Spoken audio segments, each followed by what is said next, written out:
My name is William. I'm the head manager here at Red 32 Funerals. I don't like to talk much about before. You'll hear people say they were a man of the cloth, and it sounds like something soft. Velvet robes, gold trim, a warm, safe kind of life. It wasn't like that. I was a priest, yes, but not the kind with a pulpit and parish potlucks. My sermons weren't about love, they were about keeping the doors shut. And if I left that behind, if I walked away from the collar and the cross, it's because I had to, not because I wanted to. Now, I run Red 32 Funerals, 16 years and counting. You're the new receptionist, aren't you? Huh, surprised you showed. Most don't. That ad has been up so long the paper has turned yellow. People call and ask about it sometimes, but they hang up when I tell them we do our own embalming, or they just stop responding after the interview. You showed up though. Maybe you're different. Now this is the kind of place that runs on more than one job title. You'll answer the phones, yes, but also help with intake. Deliver paperwork to the hospital, sometimes help me prep a body. I won't ask you to do anything I haven't done 100 times myself, but I will ask you to take it seriously. And I mean dead seriously. People think funeral work is all sadness and candles. They forget the part about keeping order, the real kind, the kind that holds the bones in the ground. Now, you'll notice a few things. I keep a silver pocket watch in my vest. It doesn't tick. You'll hear no sound from it, not even if you press it to your ear. It's not for the hour. It's for remembering how long they've been still. You'll learn why that matters soon enough. You might think I'm superstitious. I am not. I don't believe in ghosts. I believe in rules. There's a difference. If you forget the salt in the prep room, I will yank you back by your collar. I won't raise my voice. I won't curse. But I will drag you back to that body, and you will do it again. Properly. Because salt isn't for taste, and it's not for show. It's part of the barrier. You forget that, and things slip. I don't preach anymore. Haven't raised my voice in prayer in over a decade. But if you mutter a verse while we work, and I hear you don't mean it, I'll stop you. Right there. No halfway words in this place, no empty breath. Because everything here listens, and everything here remembers. Now, you're still sure you want the job? Good. Then I'll show you the embalming room. Watch your step, don't touch the door frame, and for God's sake, don't ask about the bell in the back hall. Not yet. Tucked beside a crooked old church no one remembers the name of, this small local funeral home has been open longer than the graveyard it's surrounded by. That always bothers people the first time they hear it. Something about it feels wrong, backwards. Like time should move in only one direction, and buildings meant for the dead shouldn't come before the land meant to hold them. But Red 32 was here first. Not by a year or two, not by mistake. The church came later. The headstones came later. Even the trees, tall and bent now like quiet old men, grew up after. The land, though, it always had something under it. You can feel it if you stand still long enough on the back lot.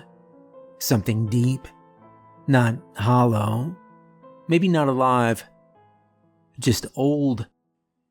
It started with a man. That's how most stories go, even the worst ones. A man with calloused hands and a spine shaped by labor. His name was Elias Kerr. Now, Elias wasn't from here. Nobody really knows where he came from. Some said Scotland, others said somewhere out west. No one could ever agree, and there are no papers left to prove it. But the story always starts the same. In 1796, Elias Kerr walked out of a mine collapse that killed 42 men, walked out barefoot and bleeding, carried another man's arm in his satchel, thinking it was his own. He didn't speak for 3 days after they pulled him from the rock. When he finally opened his mouth, what he said was this: he owed a debt to the earth, not to God, not to the men who died, to the ground itself. He stayed in town, but never went near a mine again. Instead, he started building, not for profit, not for anyone else. He built something for himself, a chapel, small and in gray, with thick stone walls and an altar that faced west instead of east. There was no congregation, no sermons, no cross, only graves. He buried each of the 42 men with his bare hands, dug the plots himself, all on the same stretch of land behind the chapel. No help, no tools but a shovel and a length of cord. He didn't build the markers from wood. He carved them from leftover stone he wheeled up from the quarry every week. Their names, well, they're almost unreadable now, worn down by wind and rain and years of moss. But you can still feel the grooves if you touch them. And people do. Strangers, travelers. Not many, but some. Every few years, someone drives miles out of their way to stand in front of those stones and press their palms flat against them. They never stay long. After the graves were dug, Elias didn't stop. He built a second structure next to the chapel, smaller, lower, with no windows at all. Thick walls again, the kind that muffle. The kind that keep the cold in no matter the season. No one asked what it was for, but the rumors started quickly. It wasn't a home. He didn't sleep in it. He didn't eat there. The town started calling it the cold room. It was where he brought the dead. Not just miners, but anyone else who passed, anyone without a family. Or with family, too afraid to claim them. Elias would carry them in himself, one by one, sometimes on his back, sometimes on a stretcher he made from branches and canvas. He never locked the door, but no one went inside, not even out of curiosity. He called it a settling room. That was the word he used. Not morgue, not crypt, not parlor, a place for the dead to settle before they sank. Now, no one knew exactly what that meant, but it was said with such certainty, like it wasn't just a belief. It was a rule. The place had no name. That came later and not from Elias. But that little room of stone, table, and salt, that was the first version of Red 32. You can still feel the shape of it under the floor in the current building. When you walk through the back corridor past the embalming room, the wood shifts in a strange way. Not creaking exactly, more like pressure. Like something underneath is holding its breath. There's no official record of when it was built. The city has no permits, no blueprints, no mention of a property line until the early 1900s. And even then, well, the notes are strange, vague, descriptions of structures of indeterminate age and non-conforming use. But the building was there. Still is. We didn't knock it down, we built over it. You'll notice as you work here that some things don't fit quite right. Angles where the floor meets the wall, doors that don't swing straight, corners that feel wider on one side than the other. That's because the original stone walls are still underneath, just behind the drywall. Some of the old supports are buried in the foundation. We couldn't remove them. We tried once. One of the beams cracked open during a renovation and let out a smell that emptied the whole building for 2 days. Not decay, not sewage, not mold. It smelled like roses and rot, both at once, thick in the throat, the kind of scent that clings to your clothes even after you've left the property. We sealed the crack with resin and steel brackets, covered it with shelving. That was 10 years ago, and the shelves have never held a thing. Anything we place there just tips over on its own. So now we leave it bare. Some rooms don't want to be used, and some names don't want to be remembered. There are no photographs of Elias Kerr, no portraits, not even a sketch, but the stone remains, and the table, and the salt. That's where it all began. That's where it still begins. Every time. Now that you know a little bit about this place, where it came from, what bones it's built on, you should know some of the rules. Not the kind you find in an employee handbook. There's no binder, no HR desk. There are the real rules, the ones that matter. So listen close. Rule number 1. No one is allowed to die on the property. You might think that sounds strange for a funeral home, like we're trying to make a joke out of something that isn't funny. But I'm not joking. No one dies inside Red 32. Not anymore. It's not a matter of policy. It's not insurance. It's not about paperwork. It's a rule. A real one. Maybe the most important we have. If someone dies inside the walls of this building, they don't leave. They become what I call a resident. Now, I've dealt with spirits before. I know the difference. A ghost is a memory that refuses to let go. Some of them don't even know they're dead. Others hang around for reasons of their own. Unfinished business, strong emotions, whatever keeps them tethered. But spirits, real ones, are usually just noise. They knock things over. They walk down halls. They stand too close to your bed and they make you feel cold. But they don't mean harm, not most of them. Residents are something else. When a person dies on this land, on it, not just near it, they don't stay as themselves. Something in the ground twists them. It hollows them out and packs the space with rage. Some force inside this place peels them down to their most violent parts and builds from there. It doesn't matter who they were in life. Good, bad, kind, cruel, death here reshapes them into something terrible. And they remember. They remember the moment of death like an ember in their chest, burning hotter every time someone walks past the spot where it happened. That's what a resident is. They're not spirits. They're not mourners.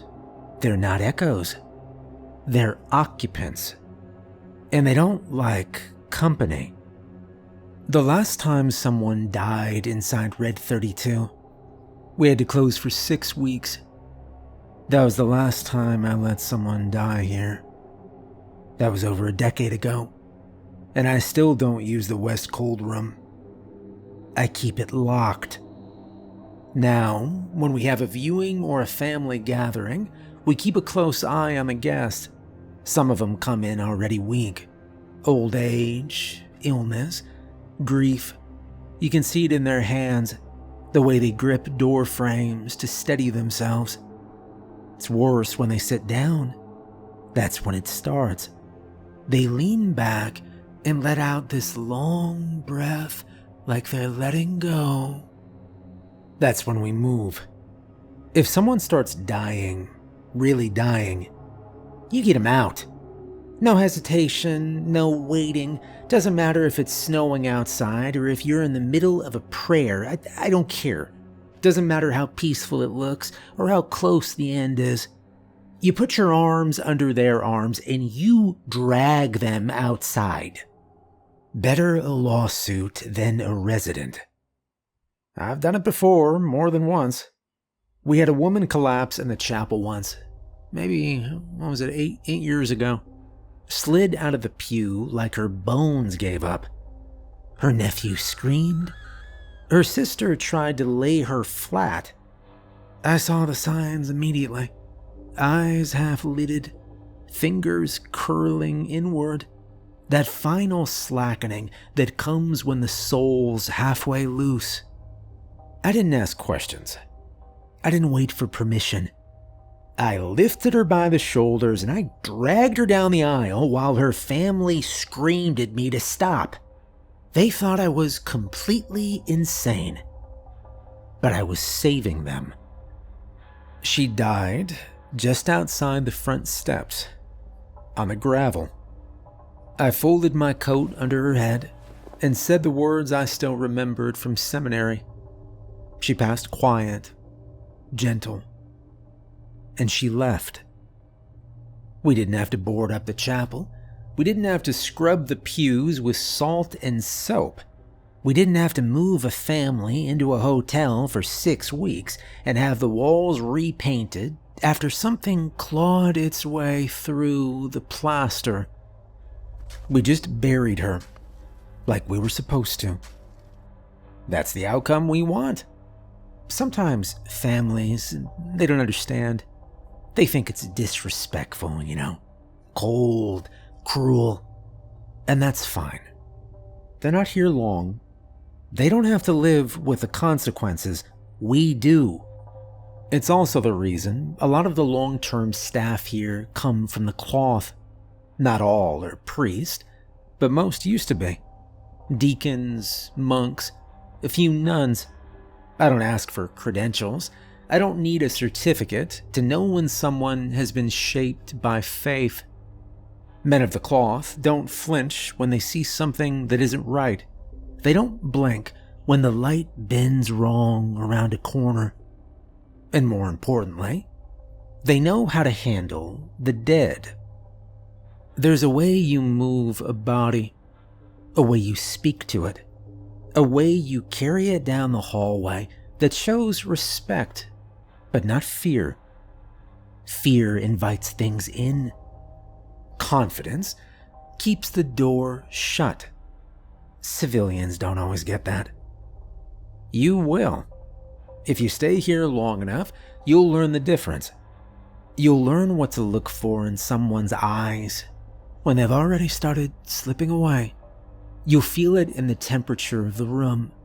Not cold exactly, but paused, like the walls are holding their breath, waiting to see which way it goes. If you hesitate, even for a second, that breath turns inward, and then it's too late. Look, I'm not telling you this to scare you. I'm telling you because if someone dies inside this place, you will see them again. And it won't be as they were. It'll be what they became. You won't recognize their voice. You won't recognize their face. You'll just know one thing the moment they enter the room. They don't want help. They want company. Rule number 2. The cadaver must be spoken to before embalming. Some people think the body is just a shell. Once the heart stops, they say, that's it? Just meat and bone. That's not true. When a body comes through our doors, it doesn't come in empty. There's always something left behind. Sometimes it's memory. Sometimes it's fear. Sometimes it's just confusion, thick and quiet like fog in the skull. Most people don't die gently. I know people don't like hearing that. That's another lie we like to tell ourselves, that death comes like a soft hand in the dark. Most people die in pain. They die afraid or angry or surprised. Sometimes they don't even know what happened. When that body ends up on our table, stripped, drained, and prepared for the final steps, it still remembers what it felt like to be alive. It remembers the rush, the panic, the last breath that never came back in. That's why we speak to him. It's not tradition, it's not habit, it's a rule.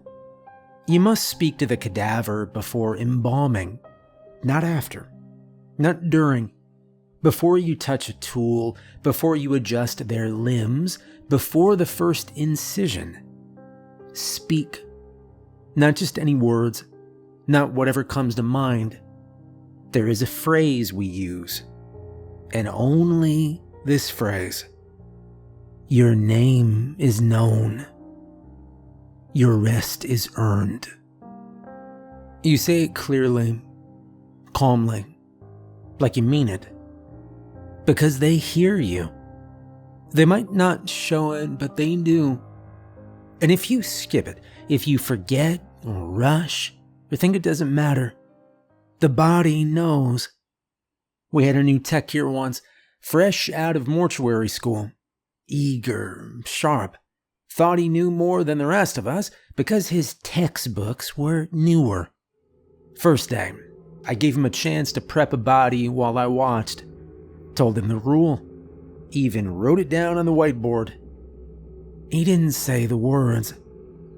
I was 10 feet away when it happened. The body had already been drained. Tubing was in place. The jaw was wired shut. And then it moved. Not a twitch, not a spasm, not the kind of shift you can blame on nerves or posture. It seized. Every muscle locked at once, arms pulled in tight, toes curled so hard they cracked, you could hear it. He dropped the tools, backed away like he'd touched fire.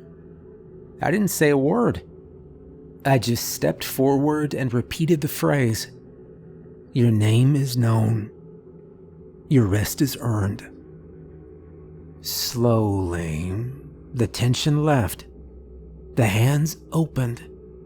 The feet relaxed. The skin turned cold again, the way it's supposed to be. I told him to go home after that. He didn't come back.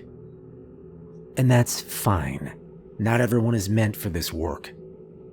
You will be, if you learn. Look, the thing you have to understand is that dying, it's not a single moment. It's a process. For some people, it ends fast. For others, it drags. And sometimes, it keeps dragging even after the heart stops. That part of the soul, whatever's left behind, it doesn't always understand where it is or why it can't move. My gosh, if you start cutting, draining, sewing, if you violate that confusion without acknowledgement, you risk waking something that doesn't want to be awake. You may see nothing, you may hear nothing, but the moment you ignore that kindness, something bad happens. Not because it's angry, because it's scared. That's why we say the words, not for ceremony, not to honor the dead in some grand way, but because it's the only thing that reaches across that boundary. The phrase itself doesn't come from scripture. It's older. No one knows exactly where it came from. But it works, and that's what matters. You'll get used to saying it. Some of the bodies twitch when they hear it. A finger jerks. An eyelid flutters. It's normal. Just nerves responding to the echo. If the body blinks, start over. Repeat the phrase until the eyes stay closed. If it takes 3 times, say it 3 times.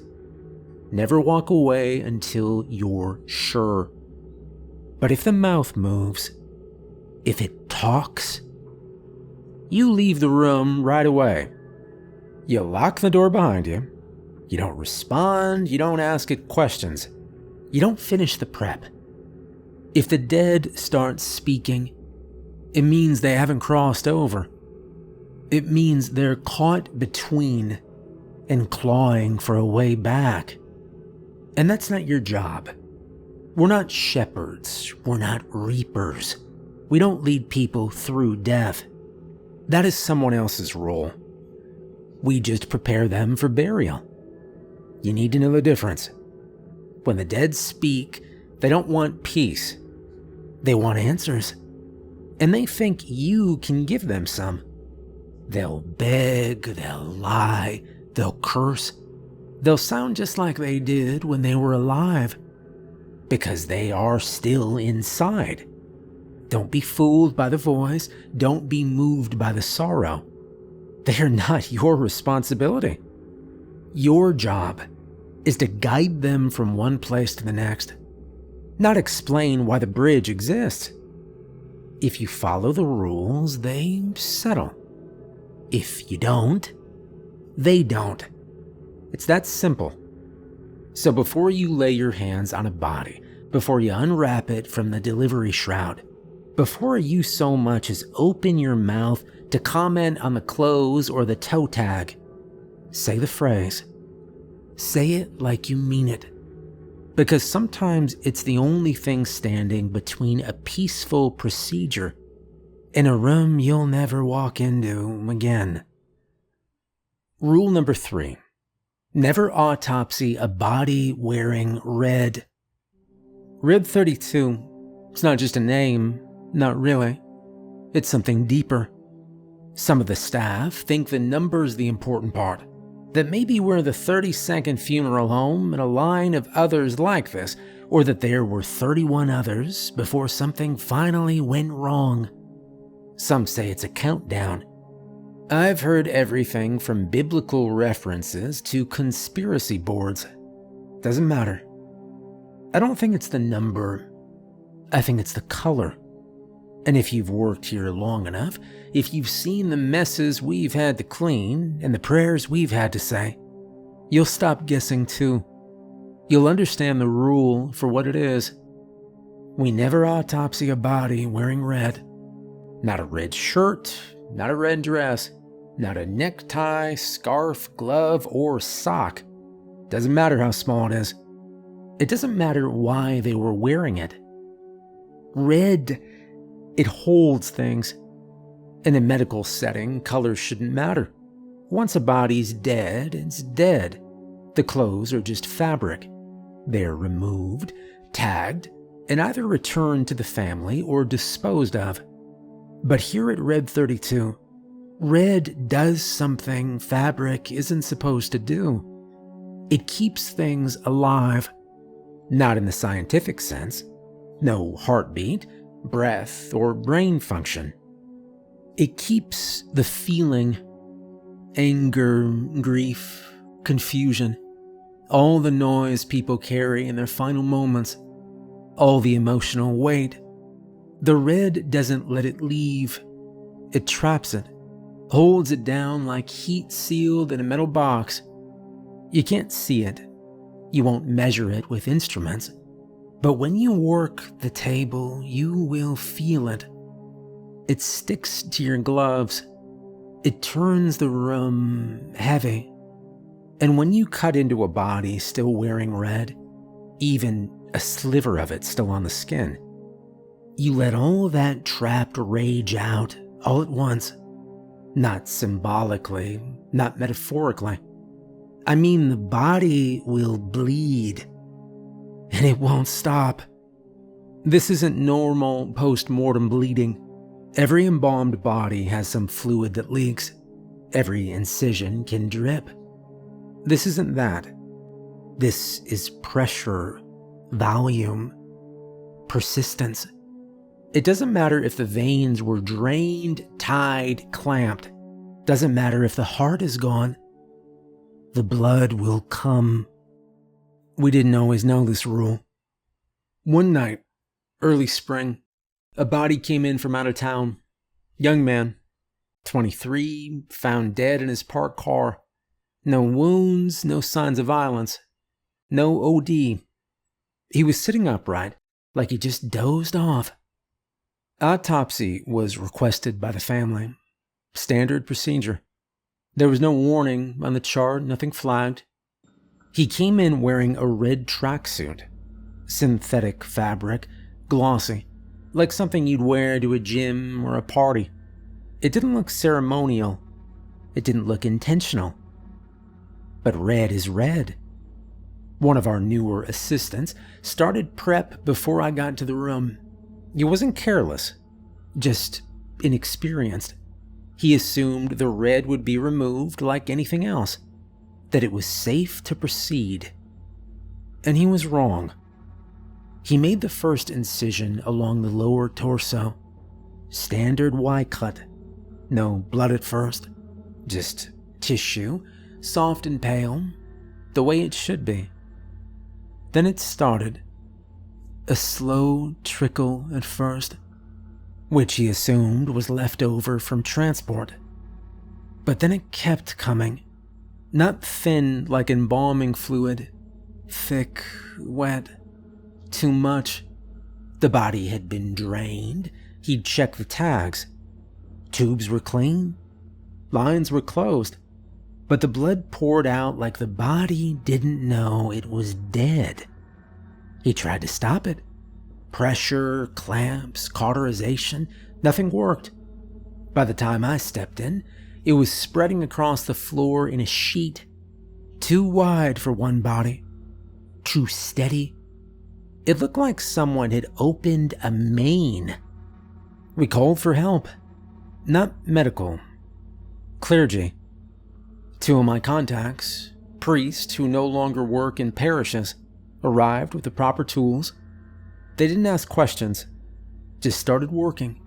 Salt lines, incense, words that aren't spoken in Sunday sermons. Even after the bleeding stopped, the damage was done. The autopsy room had to be shut for a month.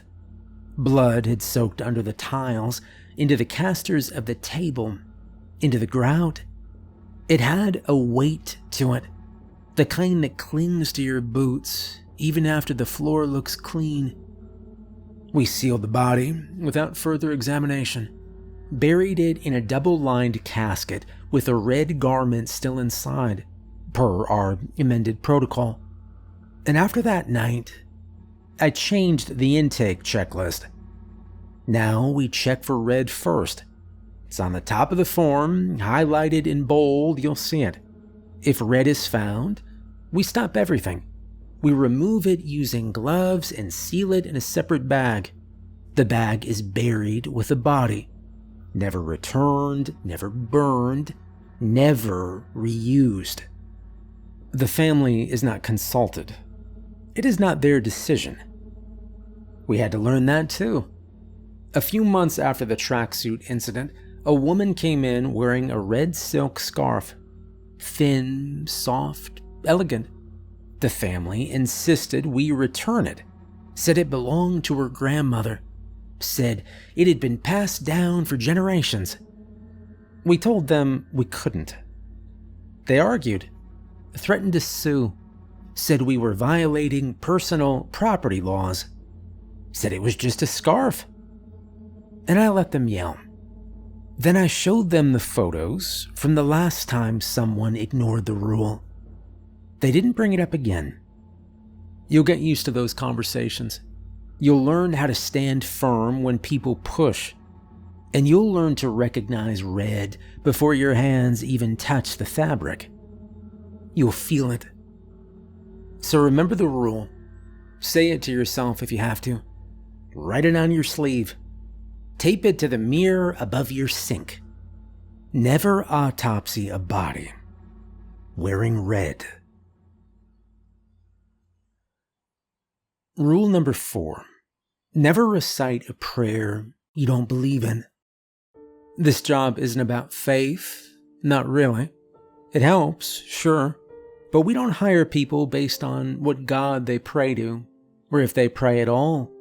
You could be a monk, a heretic, or someone who lights a candle only when the lights go out. That's not exactly what matters here. What matters is whether or not you understand what a prayer actually is. Because a prayer is not just words. It's not just noise dressed up in holy clothes. A prayer is a key.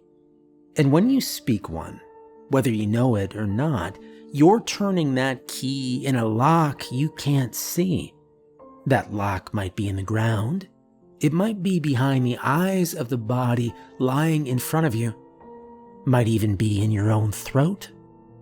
And once it's turned, there's no turning it back. See, here at Red 32, we don't ask our workers to follow any particular religion. We don't take you aside and quiz you on what scripture you've memorized. I don't really care what you believe, but I care very much whether you mean it when you say it. That's the difference. Not belief exactly, but sincerity. It's the only thing that matters when speaking to the dead. Some rites are spoken out loud. Some are whispered. Some are silent movements of the hands across the skin. All of them count if the person doing them believes. That belief charges the action, fills it with something the dead recognize. It's like a light in the dark. Not warm, not safe, but seen. The soul doesn't always know where it is after it's left the body. It drifts, it lingers, it forgets what time feels like. But it remembers tone, intention, familiar patterns. And when it hears something it once knew, an honest prayer, spoken with real feeling, it settles, not into sleep necessarily, just into place, into silence. But if you fake it, if you say the words just to fill the air or to please a family member watching you from the doorway, or worse, to mock the ceremony itself, then the soul doesn't settle. It doesn't move on. It sharpens. We had a technician here once, long before your time. Fast learner, bright. The kind who always finished the checklist before anyone else. But he treated the rites like background music. A formality. Something to do with your mouth while your hands worked. There was a body brought in. Middle-aged man, long illness. The family was part of a small religious sect. Not something you'd find in a textbook. Their only request was that a certain phrase be spoken while the body was being washed. Just 8 words. Easy enough to remember. They even wrote it down phonetically so there'd be no excuse for mispronouncing it. That tech thought it was funny. He told a joke about it while we were getting supplies. Called it a magic spell. The family wasn't there to hear it, but I did.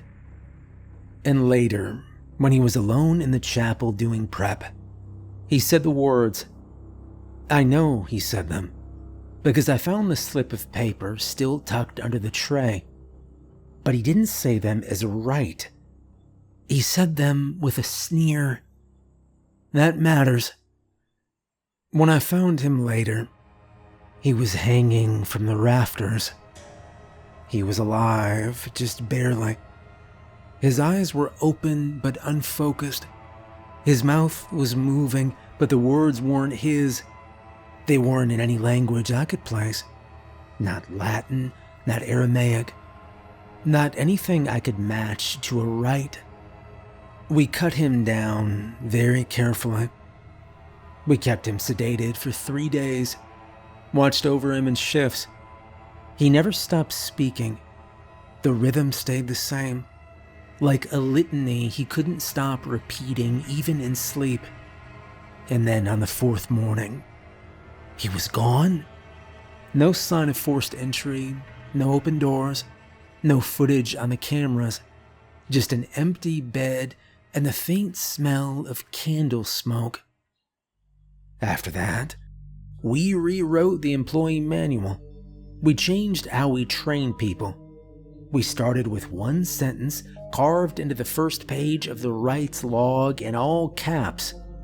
Never recite a prayer you don't believe in. And now I'm telling you the same. The danger doesn't come from saying the words wrong. It doesn't come from following a faith that isn't your own. We perform ceremonies from dozens of traditions here. That's not the problem.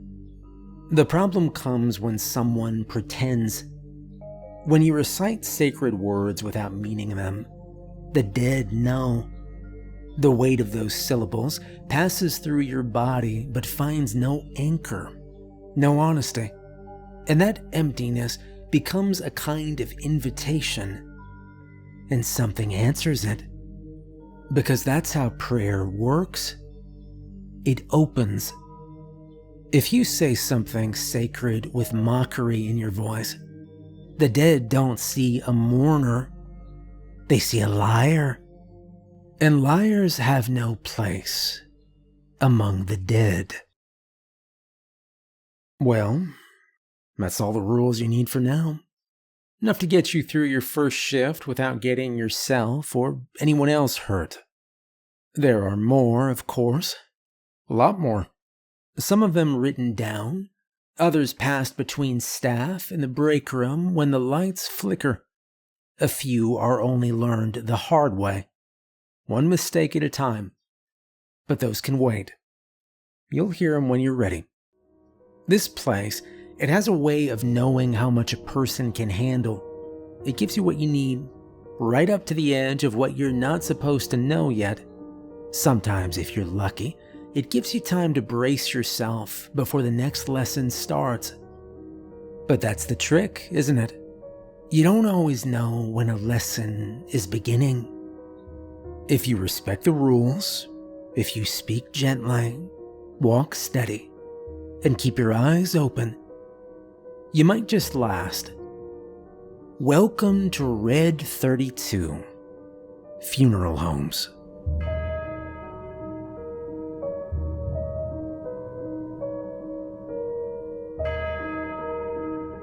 Hey, I hope you enjoyed the video. Special thank you to all my patrons. If you'd like to become a supporter on Patreon, there's a link in the description.